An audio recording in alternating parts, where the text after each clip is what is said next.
We're back. Hey, everybody. Welcome back to the year-end RockShow podcast, the year 2022 in review. This is part 2. We were waiting for this guy all freaking day. Clown Kong. Scott the Clown. Where you been? The late Clown. The late, but better late than never. I was thinking about calling you Shakes the Clown from now on because you're such a fuck-up. But that's okay. It's not your fault. That's another great movie that we should review. Yes. Yeah. Future, but anyway. So, like every year, the end of the year, we have a special guest, Clown Kong, the guy that eats more children than anybody else in the world. Yeah. I love children. They are delicious. Delicious. And the blood. This is the fourth year in a row with Clown, and we always review a couple of movies, and this year's no different. We're going to be reviewing the 1970 movie Beyond the Valley of the Dolls. Home classic. And also the brand new 2022 Elvis movie, which was my favorite movie of the year. I love that movie. My favorite movie of the year still was Top Gun. Maverick. Right. But we're going to talk about Elvis, but first we're going to talk about Beyond the Valley of the Dolls. Let's get into it. Now, I'm going to just give a little background here, okay? I don't like what happened to Z-Man. Z-Man did not fare well. Superwoman. He did not fare well in this movie. But this movie came out, like I said, 1970, directed by Russ Meyer. And right away, when you see that, you know what you're going to be getting. Oh, yeah. Lots of TNA. Yeah. And co-written by Roger Ebert. Story co-written by Russ Meyer and Roger Ebert. Which is fascinating. Which Roger Ebert, to his dying day, swore that this is an amazing film. Right. Okay. And what's so funny is before they were together, you remember Siskel and Ebert? Yeah. Okay. Right. Gene Siskel panned this film. Okay. He said it was a piece of shit. He hated it. Okay, when it came out, garbage. And I can remember watching Siskel and Ebert on Channel 13, right? And then bringing this up on more than one occasion. All right. Yeah. They stuck to that gun. Ebert thought it was a great flick, and Siskel hated it. Now, it was originally written almost as a sequel to The Valley of the Dolls, which was a 1967 film starring Sharon Tate, several other people. Correct. Okay, but really, what it became was more of a spoof. Right? I mean, it really isn't a sequel at all. It had nothing to do with it. At the beginning of the movie, they decided that they need to make it very clear. Yeah. There's it opens up with this is not a sequel. Right. They have an introduction there written up. Let's talk about a gun in the mouth right away. Yeah, the gun in the mouth. Yeah. Now, okay, so now the cast is interesting. It's a bunch of really no names. Dolly Reed is Kelly McNamara. Cynthia Myers is Casey Anderson. Marsha McBroom is Petronella Danforth. They call her Pet, right? And you know who's in this movie? Are we going to talk about Silence of the Lambs? We could. Wait. Yes. Wait. Well, who has a very small part in this movie that you might not have caught is Pam Grier. Pam Grier has a small part in this film at a party scene in the background, and you just see her. And you gotta understand something. Russ Meyer's made a lot of movies. Okay, Faster Pussycat, Kill. Pussycat. Plenty of about Beneath the Valley, Ultra Vixens, and all that stuff. To be in a Russ Meyer movie, you had to be 44 deep. And right. Okay, basically. Pam Grier fit that. He's famous for his love of boobs. I definitely. But also, you know what's in this movie? The guy who played Baxter. He was in Silence of the Lambs. And he was one of the cops in one of my favorite scenes in Silence of the Lambs. Okay. And when he was in the jail in Memphis, and he's the guy that he was the cop that when it turned out that he was he fucking killed the fucking cops. Yeah. And I think I remember. Yeah, I can remember. Yeah. He played the guy named Baxter in this movie. In this movie. Wow. Now, also you have Alan Napier as like the Nazi guy. Oh, yeah. Okay. This movie has everything. You know, It has everything. As a bartender, It's got a chick rock band. Basically, what it's about is a chick. It's got roll. And this Nazi, this movie has everything. And lesbians. Nazis. Lesbians. Nazis. It has sex. Hurt. They look like they were hurt. I know. It has sex, drugs, also more sex and more drugs. And it got an X rating when it came out, but that didn't stop people from going to see it. You know what? It actually did very well. That guy wanted to shoot some more nude scenes. He's got an X-ray. I would have shot more nude scenes. But they were gonna. He would never got distributed. They would have taken. They were trying to make a mainstream movie, but they had one too many nude scenes. Yeah. So they gave it an X. But a lot of people went to see it. It was critically it was panned. Yeah. Okay. But that didn't stop people. They went to see it. Now, one thing I love about this movie is the music. You know what? The music alone is worth the price of admission. Did you know that I think the original soundtrack was never released until the 2000s? Wow. Is that true? Yes. I did not know that. Yeah. Strawberry Alarm Clock. Right. The band Strawberry Alarm Clock, Incense and Peppermints. Everybody knows that song. They're actually in the movie. But what it's about is Stu Phillips. Stu Phillips wrote all the music for this film. Okay, it's great. And in case you don't know who Stu Phillips is, do you know the theme from Battlestar Galactica?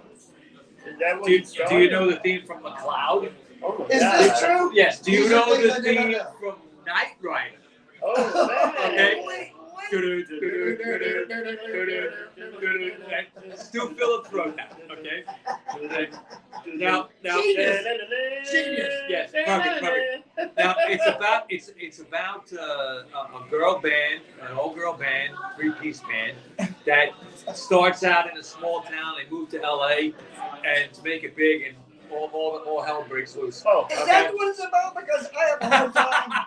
I'm hard time understanding what this movie is actually about. That's basically what it's But about. they don't get invited to that guy's house, and I don't know what they just played song. Oh, we want to sign you. This is the most ridiculous. It doesn't work like that. Okay. Now, Z-Man is supposed to be like a Phil Spector crazy fucking producer type. Oh yeah. Okay. And or an Andy Warhol crazy nutcase type. Okay. And his parties are everybody known for his parties. So they go there and their whole life changes. They have a manager that can't handle it. That the fact that the one girl singer that was his girlfriend is getting big and everything. And they're on stage at a TV show, and he goes up to the top of the skylights and dives off to kill himself and let it splat on the fucking floor. I was shocked. He's going to live. There's some things I would like He to should have died. There's some things I'd like to say. This was Roger Ebert's, he was just writing. Yeah. And he's going through all this Shakespeare stuff. Yeah, right. And Shakespearean training. That's what he gives this character, all these. Now, I also have to point out something. Roger Ebert panned, the movie Blue Velvet. He panned that? He panned it. Really? He hated it. And he was like, but he wrote. And he talked about, and he's talking about how horrible it was that Isabella Rossellini. It's a great movie. One of the things he said, I just watched a movie where Ingrid Bergman's daughter gets raped. Yeah. And he hated Blue Velvet. But he wrote this movie. But you have he wrote a transsexual producer. Yeah. Music producer But, that actually but might have David been Lynch, might have been a chick actually. I highly recommend that you look up online Roger Ebert's pan of Blue Velvet. And you'll be like, nah, that's not cool. That's not cool. But he wrote this shit. But he wrote this. He wrote this. Now I gotta give a shout out to, not like they're around anymore, but I gotta mention Kim's video, because if it wasn't for Kim's video, I wouldn't have known about this film. Way back in the day, talking like Kim's late video. 80s. Okay, So it was the only way to see these kinds of movies back then. The soundtrack of the original Valley of the Dolls did pretty good too. Oh, the original Valley one. of the Dolls. Yeah. That movie did very well. This movie did good too. Now I'm gonna throw something out here. All right, you tell me what you think. Do you think this film with the girl rock band, the way it was an influence to make Josie and the Pussycats? Huh. I didn't think of it until you said it. It could have easily been. I never thought about that. Yeah, I really believe, because Josie and the Pussycats started in '71. Okay. This movie came out in '70, and you got the one black chick in the band. It's a 3-piece, right? All girls. Yeah. Okay, and the music is kind of the same in a way. I never thought about that. I think Hanna-Barbera saw this film and said, we're gonna make a cartoon with these chicks. I'm just throwing it out there. I looked for any kind of information on that. I couldn't find nothing. It's just me. But I really think that that's true. You know what was the interesting thing about it? They had the black heavyweight champion. Yeah, it beats him up. He Yeah. looks like Ali. I think it was a spooker Ali. The guy looking like a Muhammad. Oh yeah. When he's talking to the girl, he's like talking about what the hell are you talking about? She's in bed with the guy. Yeah. All right, and After her fucking the other guy. boyfriend's after fucking and about to coming home from studying all day for his college courses, right? And finds her in bed with this guy, man. It's like, and then he beats the shit out of him. I mean, come on! I felt bad for the guy. Also, I must point out how great during this time. This is 1970s. So they shot it during the, love, the summer of love, and how how he brought like free love and stuff free love into it. Also, that was very integrated. Probably the smartest character in the whole movie was this black couple, and I think that was a great way. There's another movie like that. Now after she opened the door and dropped all those bottles of booze, I was ready to take the bitch out. Yeah. Dropping all that booze, he's that's true. and boom. Yeah, that's true. There's another movie that came out around the same time that has a similar vibe. Wild in the Streets. Wild in the Streets. Yeah. And I believe Richard Pryor is in that. Okay, as a drummer, right? Like the 14 fight, lowering the voting age to 14. I think he's the drummer in that. But Beyond the Valley of the Dolls first of all, it came out. It was X-rated because of a lot of the sex and violence. It had a lot of sex. Yeah. A lot of boobs, a lot of sex. Yeah, a lot of lesbian sex is in it. What are you looking up? But we're also talking about the Kelly Affair. I know, the Kelly Affair, which they turned into the Carrie Nation. The Carrie Nations. But again, I want to bring up the fact that Roger Ebert, who just panned Blue Velvet for its whatever, but he wrote this line, and I wrote it down. What did he write? You will drink the black sperm of vengeance. The black sperm of vengeance. This is the man who wrote that. That's in the script. He That's wrote the that. script. And he panned Blue Velvet. Blue Velvet? Somebody forgot where they came from. I literally had to write it down because I'm like, did you just We love this movie. I love this movie. I always did. I love when this guy lost his head. It was like two people lost their head. Yeah. But because he was trying, what was it, Lance Rock? He was trying to fuck Lance Rock. Right now, Lance Rock is a porn star. Yeah. Basically, okay? Yeah. And, well, he's kind of like... Lance Rock. He's kind of like... yeah. I mean, that's like a great porn star name. Okay. It's up there with Dirk Diggler. Yeah. But I think, you know what, when you look at this movie, they definitely influenced that movie. Sure. It influenced a bunch of other movies that came out, but this thing is like, all right, we're going to go here. I'm telling you, it created Josie and the Pussycats. Because you have the three girls in the band. You have the geeky manager. The geeky manager guy. Don't ball got the doobie. Somebody been one of the greatest Snyder. Hey, wait. What about Porter? What about that guy? Right. You know what? He was such a dick. But he was like, he's about to get laid. He can't even get it. Well, I think Porter was the symbol of the establishment. Yes, he was. That they were fighting against. Yeah. He represented Richard Nixon. Well, because this one girl was going to get like $1 million. She wanted like $500,000 now, and they got to give him $50,000. You're going to get $300,000, but how you want to have $1 million? She couldn't even. The guy couldn't even perform. And the only reason she wanted to have $1 million was because of Porter. Yeah. Because he kept saying that. That'd be a dick to her. Remember, he gets in the bed and his sock, he's got garter belts on his fucking socks and everything.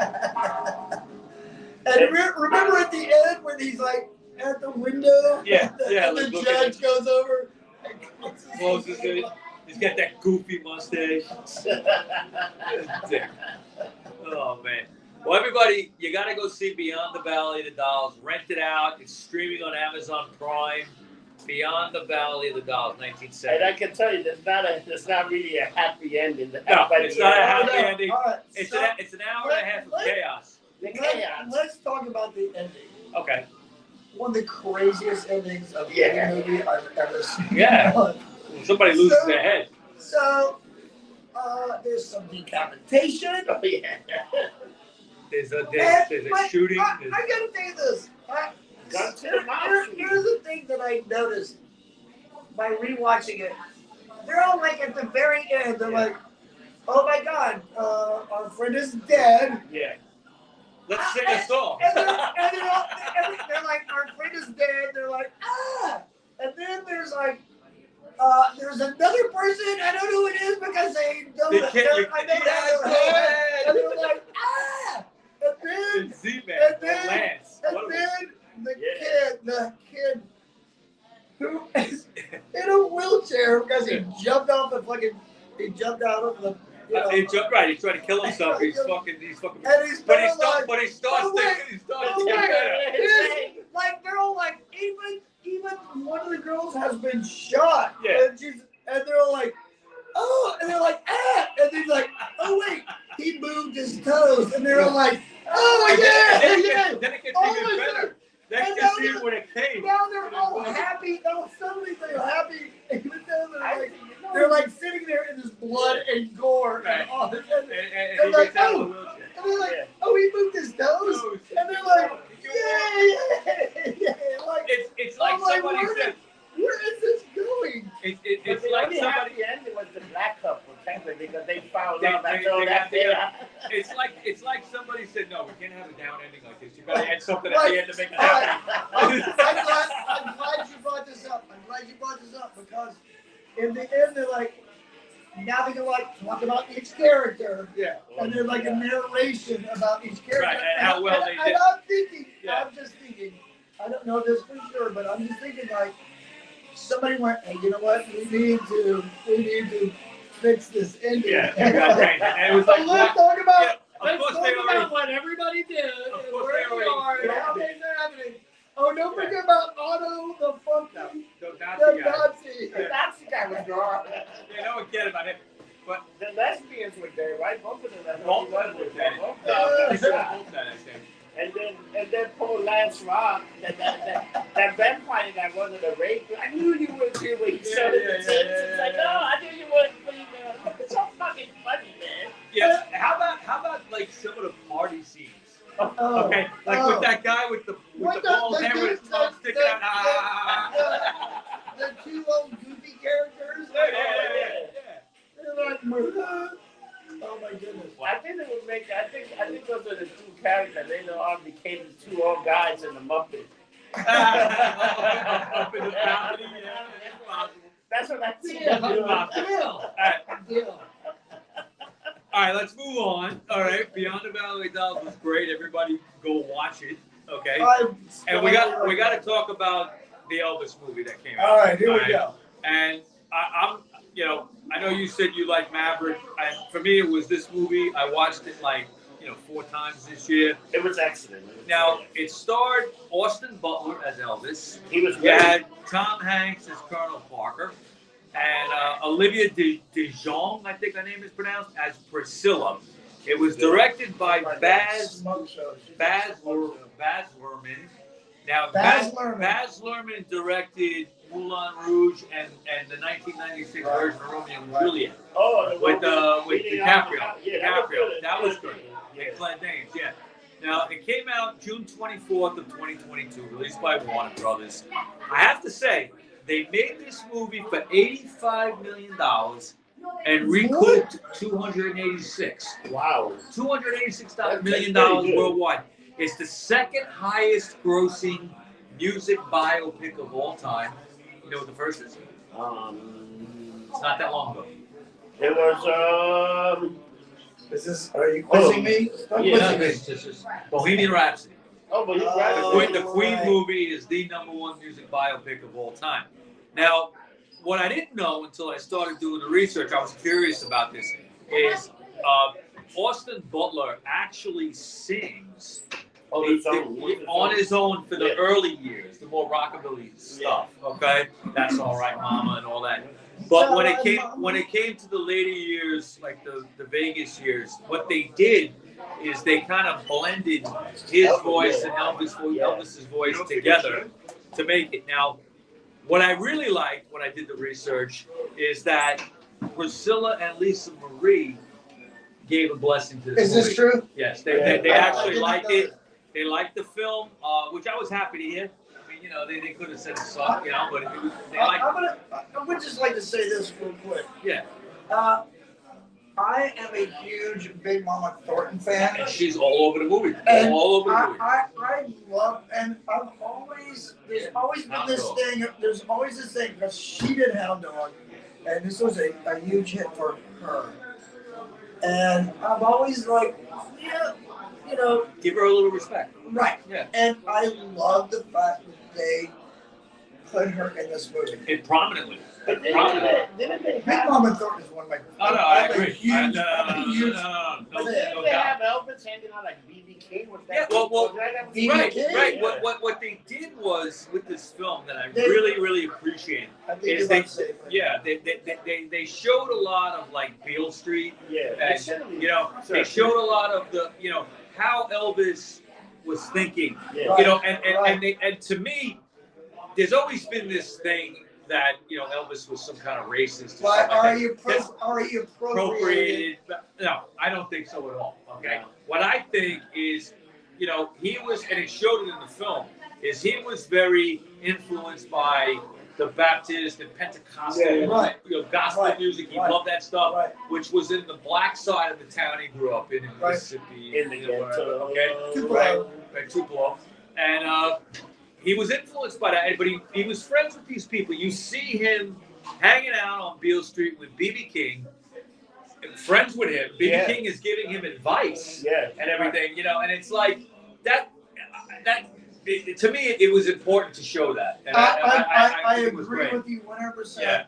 And I love the fact that they recognized that he really wanted to. Show, this was the thing that he was into, and he remember the scene when he's in bed with Lisa Marie, okay, and he's not happy about how his career is going, and they're watching Big Mama Thornton. I think it might be at Martin Luther King's funeral, and she's singing, or maybe Robert Kennedy's, I forget which one, because they show both of them. Okay. And he says, see this kind of music? This is what I want to do. This is what I want to do. But he couldn't. These are the people that are my influence. Right, and the reason he couldn't is because of Colonel Tom Parker. Correct. All right, which was played very well by Tom Hanks.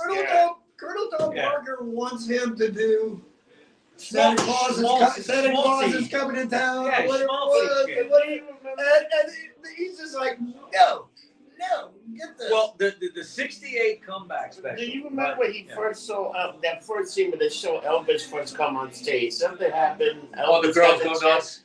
Yeah. And the fucking my girl. God. My favorite scene is the mother. What's happening? Yeah. What is that And the going Why are you on? doing this to my son? And the girls are like, My they're favorite losing part. their shit. My favorite part right there is when his father, Vernon, says to the mother, she's like, they're gonna tear him apart. He goes, they don't want to tear him apart. They want to. They'll say, but they want to. Fuck them. Exactly. I mean, but what Colonel Parker was saying, the narrative at that point was Colonel Parker was saying he wanted to have the girls have a feeling inside that they didn't know what to do with. Yeah. You know, or they didn't think they should have. And that's what happened. Yeah, That's what happened, man. When Elvis said, It's a moment that shows like the social of what was going on right then, and they're like, these women are fucking loving this, and they're and it was bad. how they wanted to Socially, they wanted it to was not like accepted. they wanted to like send him to jail and stuff Yeah, I mean, for the fact that he is exciting women.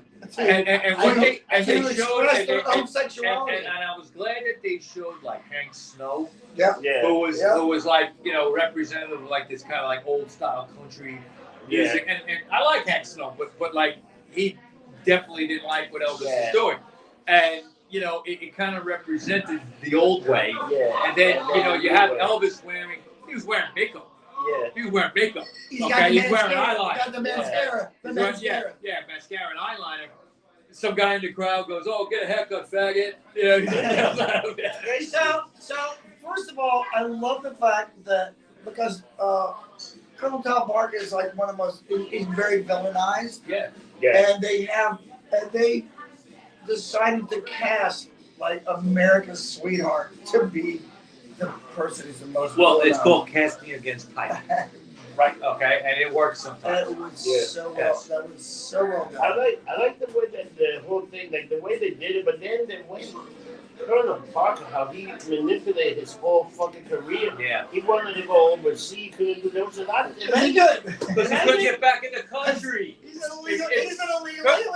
Colonel Tom Parker was illegally in the country He was all a these Dutch years. man. He was from Holland. He had no papers. No papers. Okay, and if he had left, he wouldn't have been able to get back in. He knew that, and he made up all this bullshit about security problems and And how about when you see Elvis getting death threats and the guy running on stage and all that, and the Vegas years? I think that was staged. I think it was staged by Colonel Tom Parker. What do you think? I totally believe that. Yeah. I totally believe that to be true. Yeah. You know what's funny? Show business is snow business. It's the snowman. You know, by watching this movie and that series of Chippendale, I didn't realize how fucked up the whole Chippendale.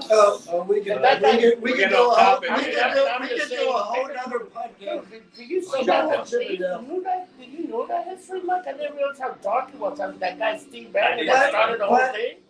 I have to watch that. Like, he was influenced by the dude. It was fucking. Let's talk on about Netflix? it. It's on. Yes. No, it's on Hulu. There's a bunch of them, and it's true. It's again about show business. It's about show business. Like, oh my God, women.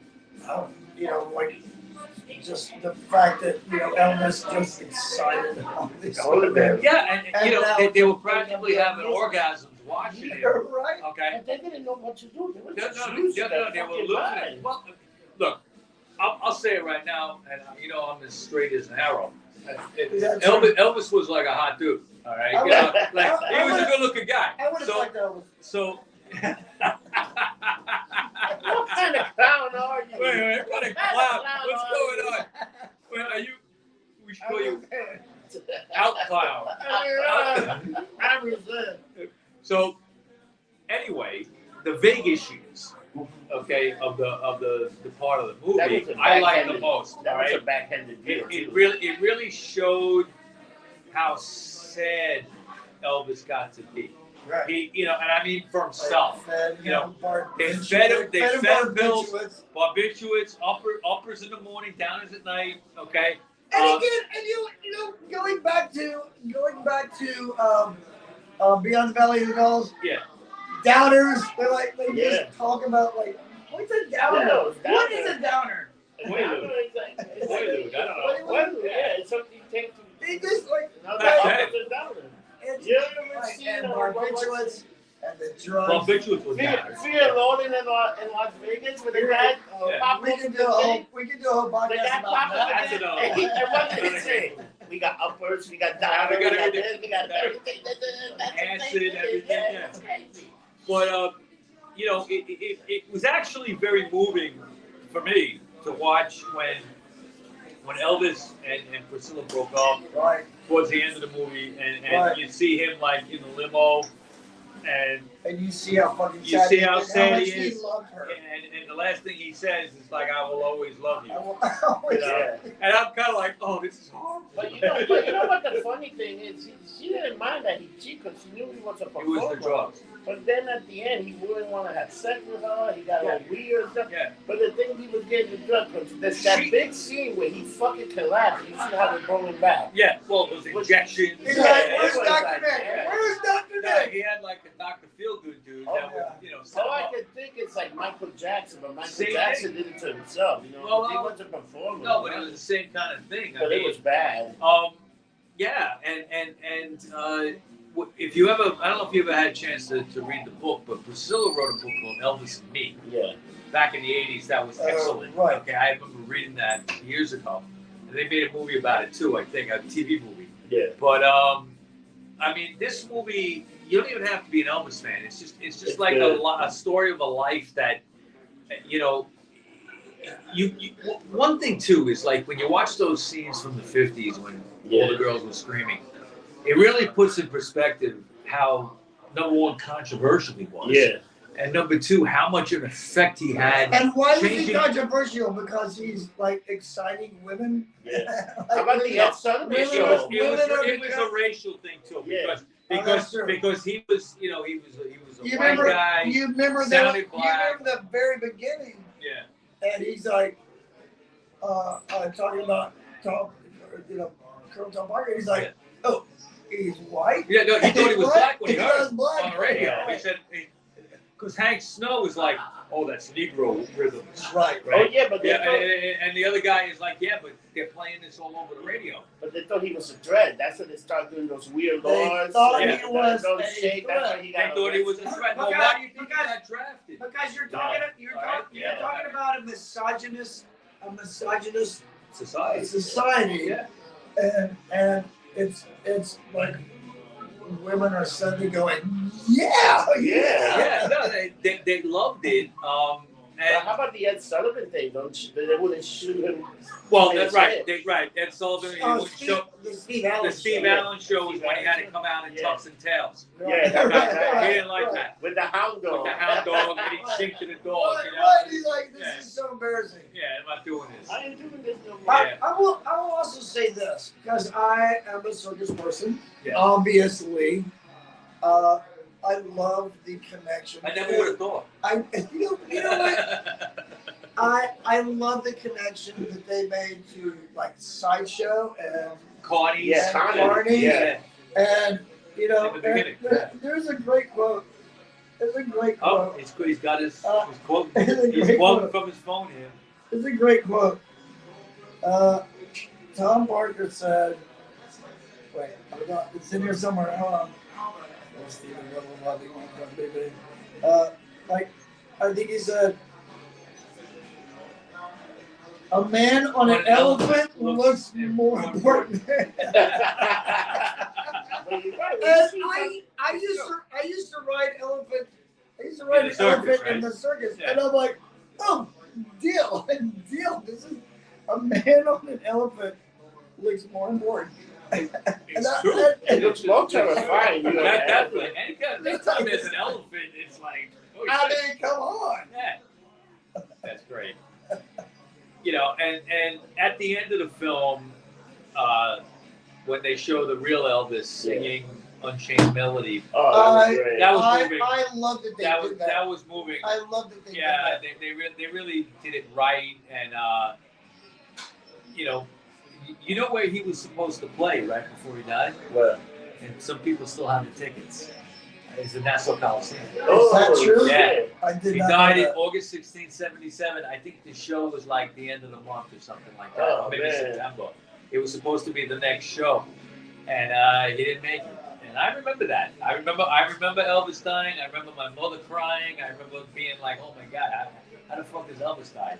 You know what I mean? I'm just gonna say this, but I kind of feel like the Elvis story is a lot like Pinocchio. He wanted to be a real boy. Well, Okay. That's interesting. yeah. I don't know. I wrote it down like. Like he wanted to be a real person. Right. Not a wooden doll. Right, and he couldn't be. Because of Colonel Tom Colonel Parker. Tom Parker was just making, like he wanted to actually, he could have done, he was supposed to be in some really cool movies. And Parker wouldn't let him do it. Wouldn't let him do it. Like, we're just going to do some movies where you can sing. Yeah. And that's it. And that's it. And he could, I mean, most of the movies, especially the later ones, are like awful.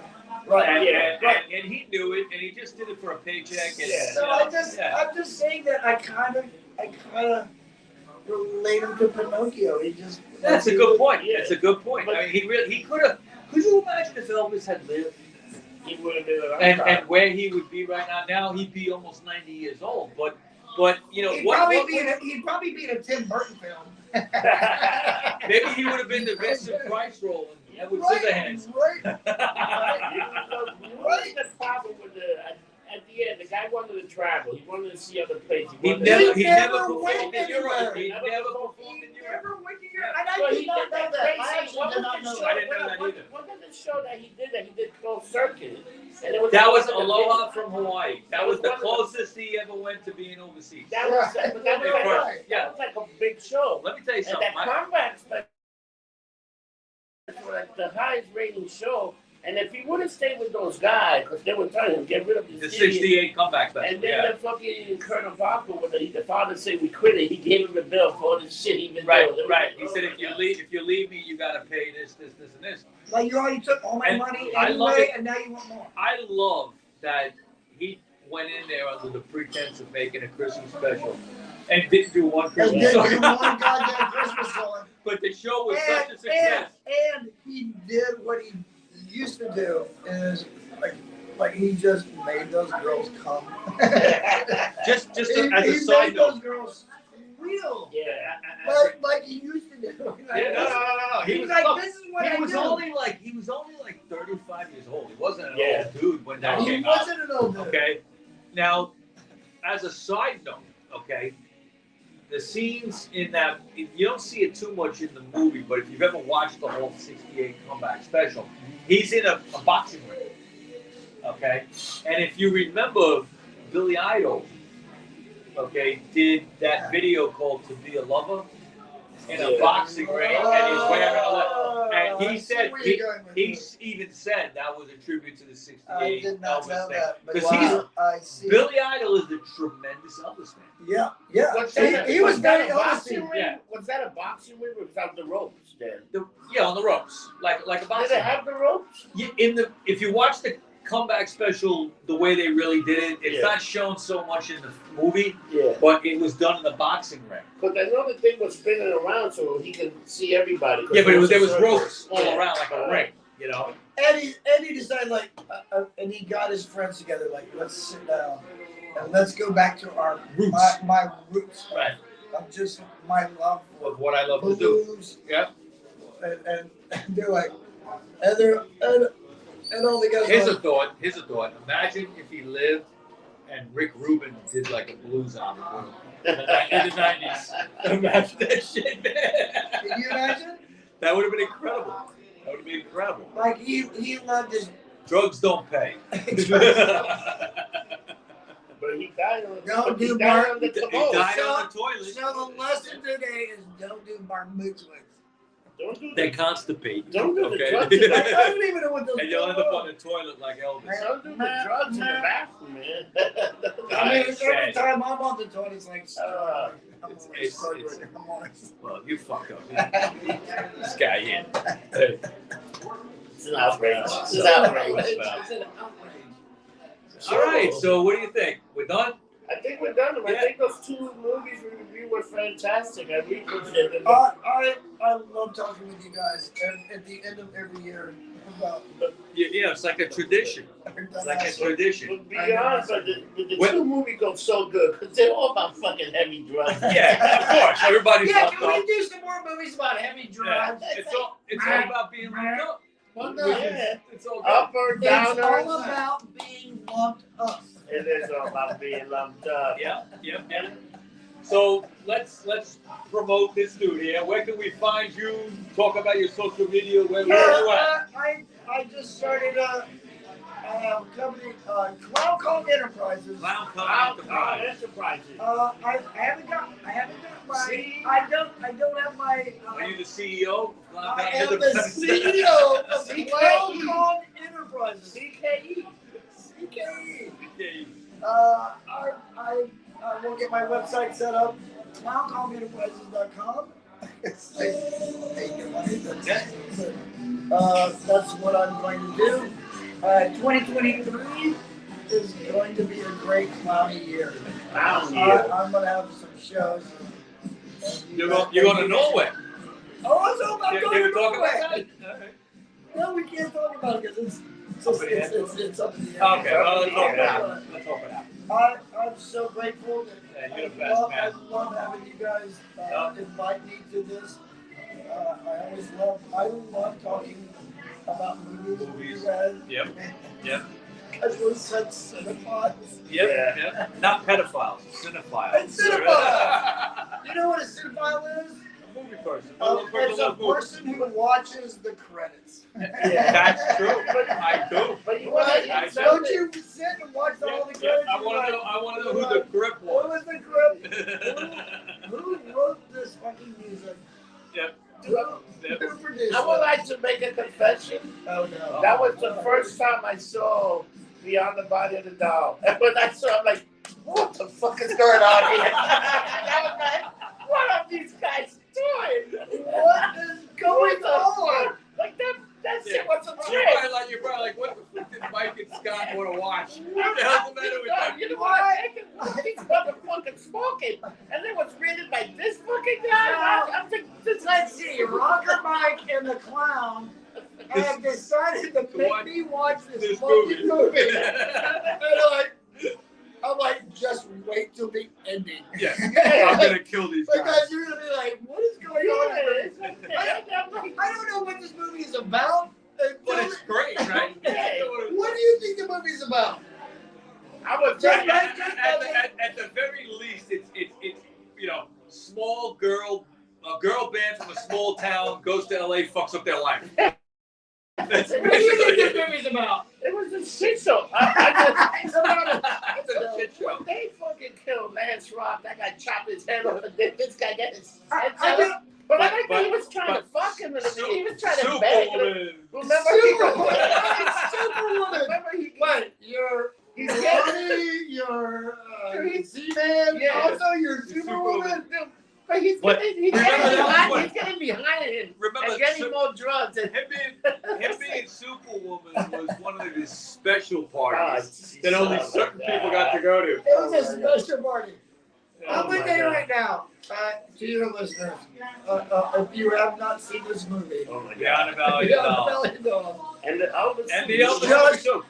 wait till the ending, and you're going to be like, what is actually happening right now? What the fuck? What in the actual fuck is going I on? know. You're the best Because guy it goes everywhere. Oh, yeah. And you're like, what? Yeah. And I love the fact that we got Rob Rossi to watch this movie. And he's like, That was a big feat right Rob there. Rossi's Yeah, like, yeah. Clown, Rocker Mike, what have you got me into? The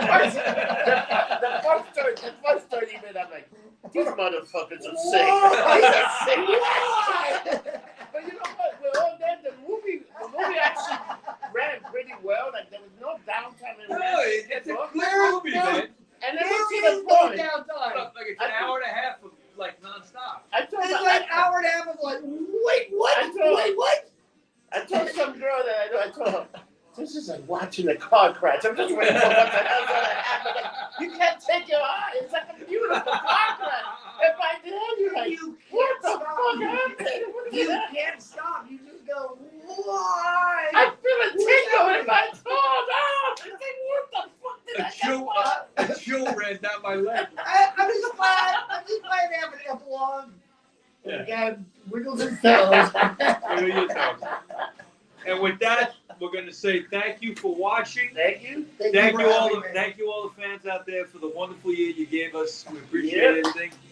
All right, and remember, don't get drunk. Get lumped up. We'll see you in 2023, folks. Happy New Year. Bye-bye.